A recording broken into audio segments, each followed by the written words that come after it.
Hi, this is Roger, thanks for dropping by. I've got the camera in my hand and I haven't got a clue what I'm going to film today, so I'll do a bit of waffling, but it'll probably end up just being little clips slotted together. That's what I normally do when I haven't got a subject. But I have had a couple of questions and we can get to those and at least get those out of the way. First question is, how is my Encyclia radicans hybrid doing? Well, the blooms are opening slowly but surely. I've got everything in bloom on the 8th coming up soon. By then, that particular spike should have at least 3 blooms open, maybe 4, and I'll get a close-up because I know this is against the light, so it's not working, even though I can't see what I'm filming. Somebody else asked how my Laelia anceps is doing. Well, I think those blooms are going to be open any day now. The buds have separated, certainly on that spike. And that top bloom there has got colour, so I don't think it's going to be long before it opens. The other spike's in a similar position, yeah, but it's definitely going to be 2 blooms per spike. I'm happy with that, as I nearly lost that plant. Cymbidium, while I'm there, is still not open. Buds are still showing their colour. We're still doing okay. I think I ought to put some water in that. I keep forgetting it. It's because where it spent a lot of time outside and the type of media it's got, when I water it and I pour water through it, muck comes out the bottom. You know, I do get some sort of debris comes out of the pot, which sort of makes the water not so good for the rest of the stuff. And so I need to leave it till the last point at which I'm either finished watering or I'm about to change the water. But I must get some water on that today. Other questions. Somebody asked which plants I'm getting rid of and can they get in the queue to have some. Well, that decision's not made yet, and it's probably not going to be made for a while. The decision to get rid of some plants has been made. Which ones? I haven't got a clue. I had well, not a brainwave, but I did think the other day, why am I keeping my Masdevallias when they don't do very well? And then I thought, well, I've only got 3. They're not in the way, and one of them at least is going to bloom soon, the white one that is. But the Restrepias do good, and strictly speaking they need such similar environments that I'm surprised. But a lot of my Masdevallias stayed in their pots too long, you know, so roots deteriorated, objected to being repotted, because once I realised that, they became like an emergency repot. And it was done at the wrong point for the plant. The cool growers in here are most likely to do well and survive if they don't get repotted in the spring. And there's a simple reason for that. They're about to go into their most stressful period when the heat is in here. So to repot them at that time of year, for my environment, is not such a good idea. So things like Miltoniopsis, the Restrepias definitely, possibly some of the Coelogenes, and definitely the Masdevallias can do without any disturbance at all as they go into their stress period. They're probably better off being dealt with as they come out and they relax a bit and it cools down. So that's that. What other questions did I get? Oh, somebody asked about how my resting dendrobiums are doing, but I've already done that. That was yesterday's video. Yeah, I think that's about it on the questions, so I'll start. Oh, and somebody asked about how accurate do I need to be with my feed. Well, not very is a simple answer. I'm starting by watering Masdevallias Restrepias. They come round soonest, and I don't know how far I'll get today. I will keep on watering until I get fed up, and then what's left will get left till tomorrow, or even the next day this time of year. But I also desperately need to water my Paphiopedilums and basically the indoor plants, because they dry so much quicker with the warmer temperatures and drier air, so they dry off quicker. But I need a low level feed today because the plants have been flushed twice on the trot, so a little bit of feed today. And I was aiming at somewhere between a TDS reading of 130 and 150. Well, I got 142 at a guess.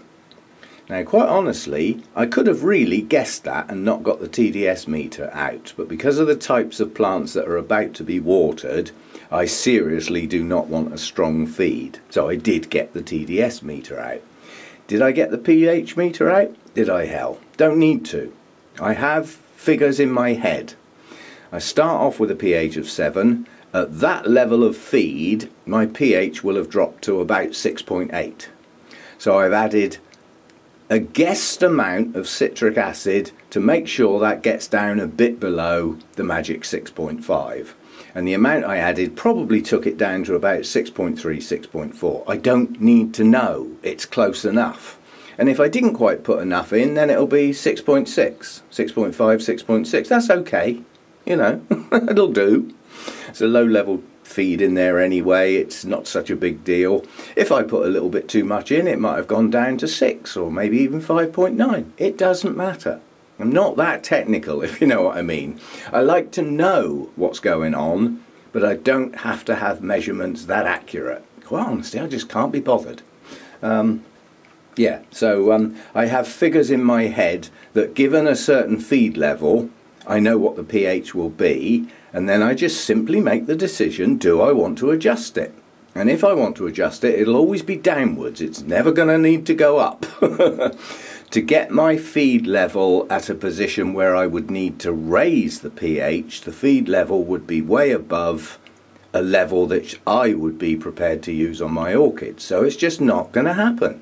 You know, it's a consistent feed, nicely well balanced and all that stuff. So I don't get too technical with mucking about with the water because I start at a known point. You know, my RO water is a known pair of measurements, TDS and pH.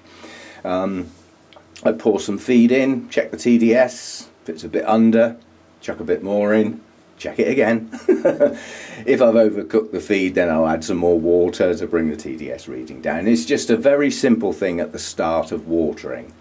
If I had to do that for every plant, I'd only have 10 plants because I'd have to get rid of the rest. I've just seen a plant that I'm going to throw out. I'll do it now. This was, I repotted a plant, and this was a tiny little piece that had one poor root on it, and I thought, well, we'll give it a go in a pot.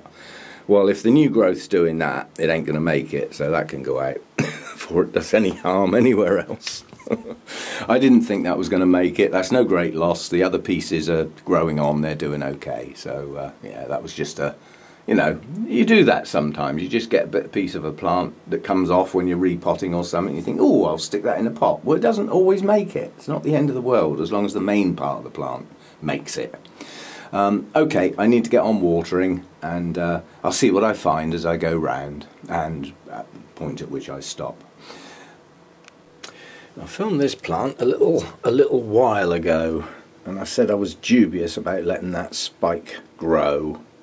There's also a problem on, well, that is quite an old leaf basically, but the new growth doesn't look too bad, and it is growing roots, but I think I'm going to take that spike off. But look what happens when you turn your back. Now, I don't know whether that is a mass of young scale or mealybugs, but I know what they will be very soon. They'll be dead. See, that plant hasn't been touched for some time, and just in that area there's a couple of little white dots in some other places too. Yeah, so that needs a little bit of a clean up, needs a bit of a help to get rid of the white stuff. I don't care what it is, it's going to be dead any minute, and I am going to take that spike off for the sake of the plant. Let's get those new roots going, set that growth, which is almost mature, into a static position, not trying to produce flowers, and then it might think about pushing out another new growth, and we'll see where it goes from there. I mean, that's not a well plant, it's not what I would call a healthy plant, but it has the capabilities of being so, and I don't even know what it is. It could be one of the Howiaras. in fact it probably is, but whatever it is, it's not going to be allowed to flower in that state. It's too weak.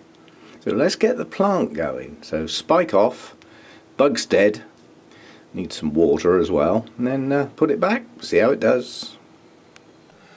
Right, just so as you know, I rubbed that white fluff off with my thumb, and underneath it were 2 adult scale. So those white fluffy bits were the youngsters about to head off into unknown territories and probably get on other plants, so probably caught just in time. That's had a good spray with the systemic pesticide. Literally, I can't guarantee rubbing scale off with my thumb gets them all, so that should take care of that plant. Okay, here's a quick question for doctors, nurses, chemists type people. Yeah, I use 70% rubbing alcohol and I put it in that glass and I stand my scissors in it while I'm out in the grow room in case I need to trim anything. That way I don't cross-contaminate as far as I know. And then what I do when I've finished is I pour it back into the bottle. So I'm reusing it. Does it degrade? Simple question. Yeah, comes out of the bottle, has some scissors put in it, scissors get used, maybe out of the bottle for couple of hours, and then I pour it back in the bottle. Is it degrading? Is it becoming less functional? And should I use fresh every time? Yeah, in theory it shouldn't, should it? 70% alcohol. Well, some of it's going to evaporate while it's out of the bottle. Given that, what's left? Is it weaker or stronger? Does it matter?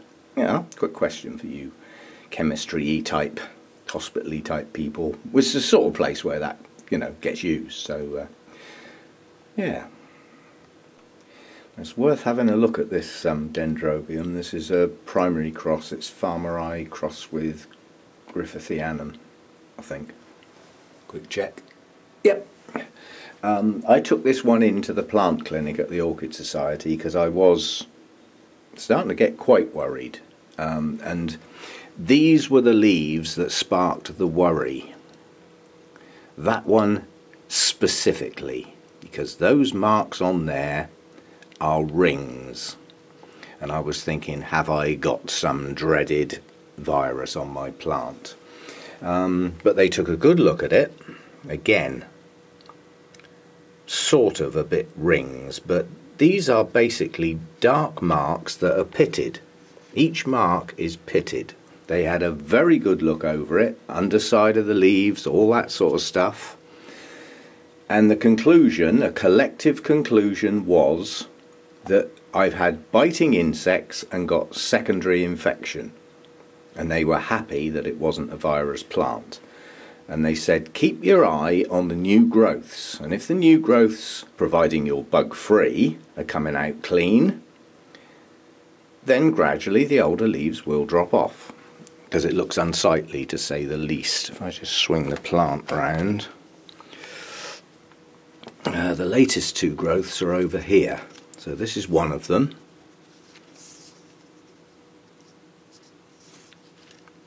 And the other one is underneath. These are good leaves. Yeah. So I think, although this didn't get specifically treated for bugs, because I don't remember seeing bugs on this one, quite honestly.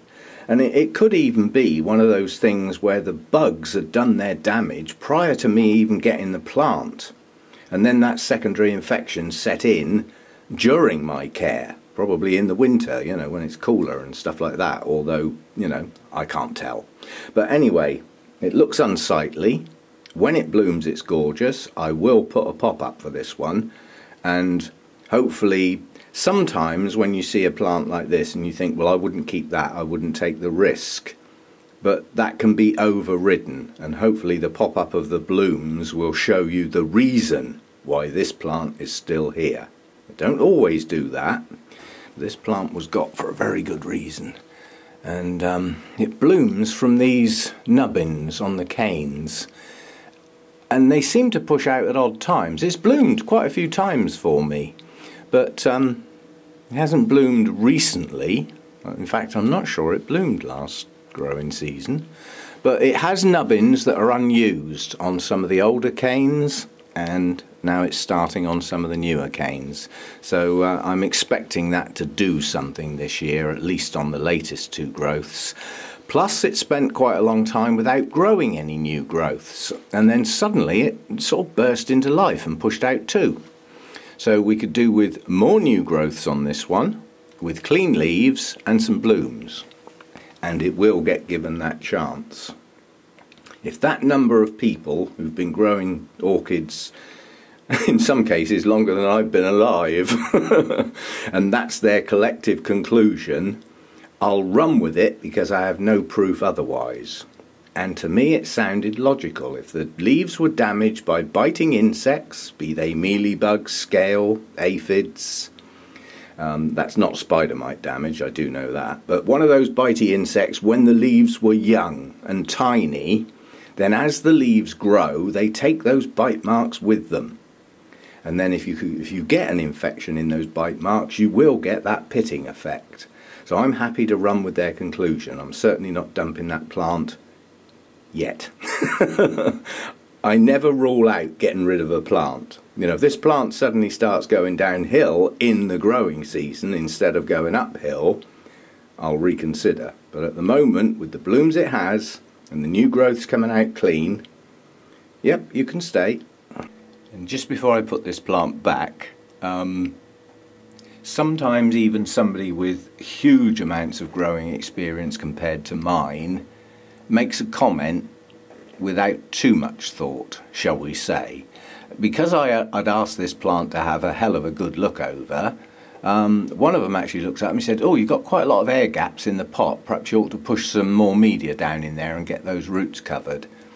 And I suggested that this plant is often mounted, and if it was mounted, how many of the roots would be in the air, and does it do the plant any harm?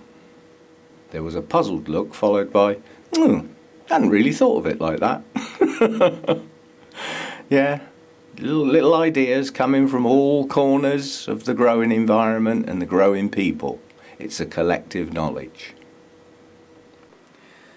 This little Maxillaria is having a bit of a flurry. Do you know, there's more blooms on it or coming soon than that's ever had before. That's Maxillaria sophronitis. And pretty little flowers, but emphasis on the little. The goal with this was always to get some sort of mass blooming. I took it off its mount because it was climbing off it anyway, and I thought, well, I'll take off the leads, poke them all in a pot, and see if I can get an absolute pot full. Well, it's on its way to doing that. There's new growths coming out all over the place, but you can see it's starting to climb again. There's no holding this thing down. It's a climber, that's it. It would happily grow up a wall, I think. Or obviously a tree trunk. But it's having a little bit of a go at the moment. I'm well pleased with this. There's a lot of buds in a lot of places. It's, you know, tucked away. In theory, every new bulb is capable of pushing out a bloom either side and a new growth either side. So it can be very vigorous. It did sulk a bit when I took it off the mount. And I have had quite a few leaves drop, but it seems to be pulling on now. It'd be interesting to see how big that gets by the end of the next growing, or this growing season coming. But that's more blooms at once than I've ever had before, and they are pretty little delicate red blooms. I think, yeah, my everything in bloom on the 8th, which is, well, it's only a couple of days away. I'm going to get the tripod out for that because I've got quite a bit in bloom of the tiny bloom nature, and I can't get close enough hand holding this camera to really pick up the beauty of some of the smaller blooms. So that will be included. Just hope there's a nice freshly opened one in a couple of days' time. There should be, with a number of buds around. It's doing okay. Yeah, it's quite a good bit of progress this last growing season, and hopefully an awful lot more. But it's going to get out of the pot one way or the other. It's already heading off over the edge, so it's a difficult one to control. That may well end up in one of the holy clay pots, because as it climbs out of the pot, the roots will attach to the pot. So I think it might do a bit better, but obviously not yet. I'll think about that. I haven't had any of my Latorias that long. They all came in during the last growing season, and this one came in as quite a good sized plant. I was well pleased with that, but I'm just now starting to get my head round the pattern that seems to be forming. It seems that first of all it can bloom on older canes that are not necessarily full size. I mean, there's a spike coming out of that little growth there. That's going to have a couple of blooms on. There's another spike down in there. Those are old, small canes. So, follow the pattern on then. This also is an older, not quite so small cane, but this one's actually in bloom at the moment. They're lasting well. But now we look on to what's going to happen in the future, and what's highly likely to happen in the future is the new growths, which are much, much bigger, are going to be the next ones to bloom. When, I don't know, but this plant's doing everything all at once. You know, it's pushing up a new growth here. It's got some others starting around the base, various places. Yeah? So this is doing everything. It's got mature, older, smaller canes. It's got matured new canes from last season's growth. And it's blooming. And it's pushing out new growths. I don't think you can ask for more of a dendrobium, really. It's doing everything all at once. So it could have a continuation of blooms simply because of the different stages of development in its growth pattern. Now, all the Latorias might not follow this path, but this was one of the more mature ones that I managed to purchase, so we'll follow its progress. But I'm pleased. It's doing okay. Quite happy with it. Now, here's a thought. In fact, it was a suggestion from a viewer. Yeah, this is endearingly, well, it's actually called Dendrobium hancockii, or Hancocky, one of the two. Two eyes, Hancockii. Endearingly known as the bamboo bush. And while we were talking about that other species of Dendrobium, that pussycattii, this is the only orchid my cats have ever touched. They just completely ignore my plants. They're well-behaved pussycats. Otherwise they'd probably have tingling bottoms. But yeah, before I strapped this one up, quite a lot of the branches were down at floor level. And you can see evidence of pussycat damage. It's probably just because it looks like grass, and cats chew grass. It's just part of their makeup, you know. So, but back on topic, Roger, waffling again. Somebody suggested, bearing in mind how long it took to stabilise that and put it in a big pot full of rocks and grit, followed by another pot full of grit, followed by the pot the actual plant's in. Well, how about one of those very large holy clay pots that weigh a ton? Kill two birds with one stone.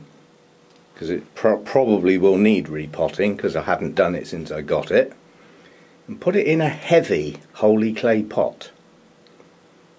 Food for thought. I'll have to have a look and see. I mean, this in effect has it's a strange one. It's one of those, it doesn't need the winter rest in the truest sense, but where it comes from, it does get a drier winter. But it doesn't necessarily get cool, and it doesn't necessarily get very dry. So it's bordering on a continuous grower, and I think it's showing that. There are a lot of new growths on here. Some are canes coming from the base of the plant that are still pushing up, and its growth pattern is such that when the cane reaches what the plant thinks is maturity, it starts to branch out. So hence the bamboo bush look about it, and the branches can get very long. But what I'm hoping to do is keep the height of the plant roughly where it is. I don't really want it reaching the roof, although I have seen these things well over 2 meters tall. I can't accommodate it if it's going to get that big. But I need to try and experiment. Excuse me. I'm going to pick one of the new growths, new canes, a whole new cane that's pushing on, and when it gets to a certain height I'm going to take the top out and see if it will branch. Because at worst I lose one cane. I've got more than enough.